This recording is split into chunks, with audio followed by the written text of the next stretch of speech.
This is the Khoodeelaar television channel. This is the fourth bulletin on Thursday, the 9th of January 2024 25. This is the fourth bulletin of the Khoodeelaar television channel being broadcast only on the internet on Thursday, the 9th of January 2025. This edition is being dedicated to an examination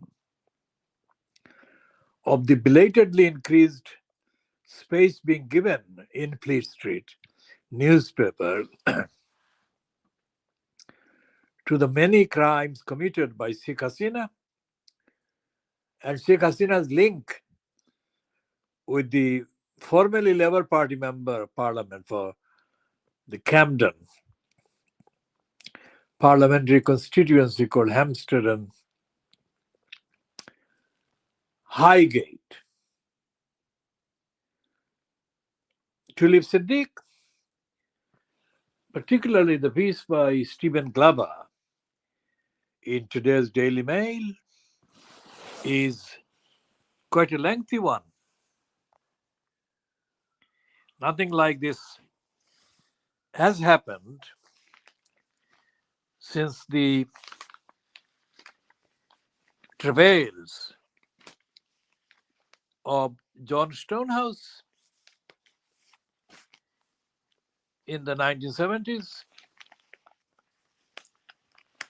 So this one is by Stephen Glover, and I'm going to read most of it if I can. What I am about to say is not a joke. The government's anti-corruption minister is herself under investigation by the Bangladeshi authorities for corruption. Tulip Siddiq, for it is she of whom I speak, has also referred herself to Sir Laurie Magnus, the British government's independent advisor on ministerial standards. Though whether this august personage will get anywhere remains to be seen. Meanwhile, Sir Keir Starmer has pronounced that he has full confidence in Tulip Siddiq. Just how complete this support will turn out to be, we can only speculate. Just how complete this support will turn out to be, we can only speculate.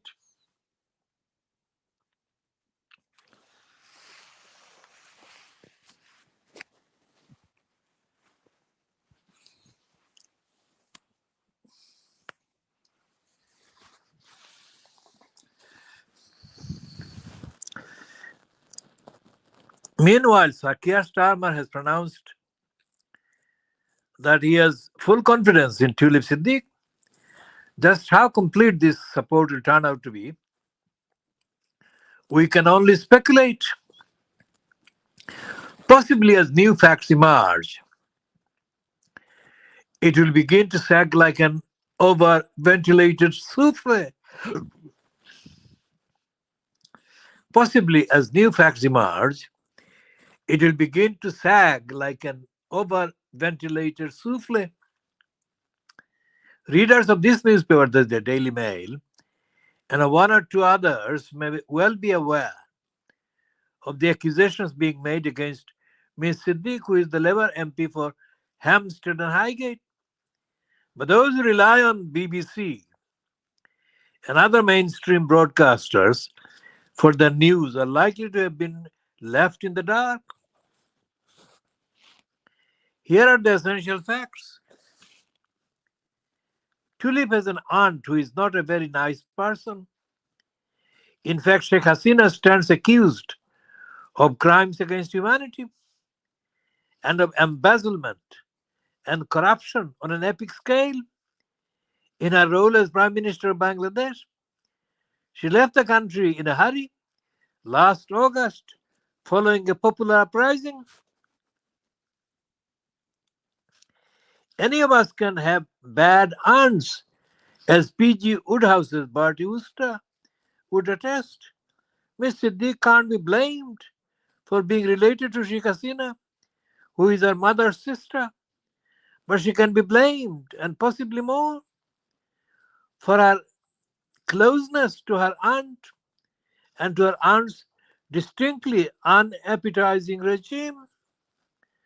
Item 1 is a post made by Ms. Siddiq when Hasina's Awami League party and its political allies were returned to office in 2008. Tulip confessed to being ecstatic. Later, she described her aunt as a great female role model. There is, of course, no law against overpraising a dodgy, close relative. Item 2, also no proof of misconduct, is a photograph taken in 2013 in which Tulip, by this stage a Labour councillor in Camden, of course, can be seen standing alongside her aunt and Vladimir Putin in the Kremlin. The occasion was the signing of a multi-billion-dollar nuclear deal between Russia and Bangladesh.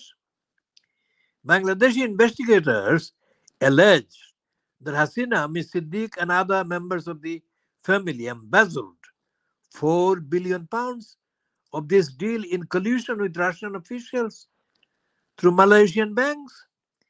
These allegations could be politically motivated. Sheikh Hasina isn't flavor of the month in Bangladesh right now, and no evidence has so far been produced. Yet Tulip's closeness to Hasina and the Awami League can't be gainsaid. That is, cannot be denied. There is a somewhat tangled tale concerning the property. Well, I'll read that again. Yet Tulip's closeness to Hasina and the League cannot be gainsaid. There is a somewhat tangled tale concerning property. 2 decades ago, Miss Siddiq was given a flat in London's King's Cross, now thought to be worth about £700,000, which she still owns. When first asked about the apartment in 2022 by the Mail on Sunday, she denied that it was a gift and insisted that her parents had bought it for her. She even threatened the newspaper with legal action. The Financial Times has recently reported that the flat was given to her in 2004 by Abdul Muttalib, an associate of Hasina's. Somewhat described as a source close to Miss Siddiq, has told the Mail on Sunday Tulip's previous understanding of how she gained ownership of the property has changed. An oversight, he doubt. I'll read that again. Someone described as a close. I'll read that again. Someone described as a source close to Miss Siddiq has told the Mail on Sunday Tulip's previous understanding of how she gained ownership of the property has changed. An oversight, no doubt, that any of us could have made! Exclamation mark. There are peculiarities concerning other properties, though we don't want to get too bogged down in them. Suffice to say that Miss Siddiq and her family live in a 2.1 million semi-detached home owned by Abdul Karim Nazim, an official in the London arm of Hasina's political party. It has also emerged that before she became an MP, Tulip Siddiq lived for a while in a Hampstead property given to her sister Azmina by an ally of their aunt's party, a Bangladeshi lawyer called Moin Ghani. Have I said enough to convince a fair-minded person that Tulip Siddiq has pressing questions to answer? Yet so far, as she continues with her work looking into corruption in the city, she has told us virtually nothing. You might think that the BBC, our national broadcaster, whose many outlets dwarf the influence of any of its rivals, would have taken an interest in the story. It has certainly noted it. For example, by reporting that Ms. Siddiq had referred herself to the government's independent advisor on ministerial standards, but coverage has been cursory. Perhaps the BBC doubts the objectivity of the MP's accusers in Bangladesh. A reasonable observation. I'll read that again. Perhaps the BBC doubts the objectivity of the MP's accusers in Bangladesh. A reasonable reservation that nonetheless shouldn't get in the way of airing the allegations in full. Or maybe the BBC is especially cautious because it doesn't want to be accused of racism, though it should be said that Tulip seems to be one of the most privileged people alive. Imagine that she were white and perhaps more to the point a Tory. Would our national broadcaster, the BBC, have then been so reluctant to take the story seriously? Of course not. During the election campaign, the BBC discovered that a handful of half-witted Tories had made small bets on the date of the election, having apparently received inside information. Day after day, bulletin after bulletin, we were told about the supposedly heinous activities of those wicked people. The lips of the BBC political editor Chris Mason trembled with righteous indignation. All right, the Tory ship was already low in the water, but the BBC succeeded in shooting a few holes in its bows so that it listed even further. And all because of a few daft bets, probably amounting to a few £100. After the election, the police decided not to bring any charges. Aren't the allegations against Tulip Siddiq of a far more serious order? And yet, at least so far, the BBC is about as interested in the matter as it would be in a government reshuffle in Outer Mongolia. Much indulgence puts me in mind of the second time Peter Mandelson was turfed out of the cabinet by Tony Blair in 2001. The BBC was slow to see his downfall coming, and when it did come, convened a kind of political wake in the Newsnight studio in which Mandelson's virtues were extolled by lachrymose admirers. What will happen to Miss Siddiq? We must hope that Sir Lori Magnus will look into the property imbroglio, though he is apparently unable to conduct an investigation into allegations of corruption in another country. Tulip, by the way, is believed to have Bangladeshi as well as British citizenship. All the same, when in 2017 she refused to intercede with her aunt on behalf of a Bangladeshi lawyer being held in a secret jail by the regime, she threatened a Channel 4 reporter. I'm a British member of parliament. Be very careful. I'm not Bangladeshi. Whatever she is, Tulip Siddiq has uncomfortably close links with what was an extremely unpleasant foreign regime. If there were any honor left in our politics, she would be required to stand down until or unless she can establish that she has done nothing wrong. Now, the Bangladeshi lawyer's case is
The anti-corruption minister's political influence in Bangladesh resulted in the family of a dissident lawyer being terrorized by a death squad, it has been alleged. Tulip Siddiq was questioned by journalists about Mir Ahmad bin Qasim, a British-trained lawyer detained by the regime of Tulip Siddiq's aunt, Sheikh Hasina. The Bangladeshi police's Rapid Action Battalion, which has been accused of extrajudicial murders and torture, then visited Qasim's home in Dhaka. Michael Pollack, a British barrister,